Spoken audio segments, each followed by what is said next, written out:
درود، خیلی خوش اومدیم به قسمت دوم از چالش 10 روزه معرفی 5 کتاب و 5 فیلم خوب.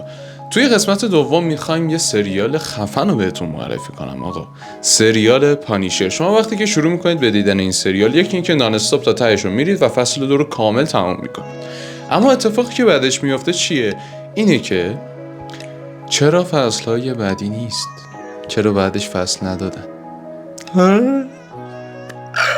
حالا خارج از شوخی، اینو باید در نظر داشته باشیم که آقا این سریال حتما به شما ثابت میکنه که خانواده یک مرد همه چیز اونه و اگر همه چیزش رو ازش بگیری مطمئن باش که تمام دنیا رو زیر رو میکنه تا انتقامشون رو بگیره. پس پا رو دوم شیرین هزار ستون. امیدوارم که از دیدنش لذت ببری و حتما یادت نره که برای دیدن ادامه این چالش و دیدن فیلم‌های خوب و خوندن کتاب‌های خوب سابسکرایب کنی. خیلی مخلصم.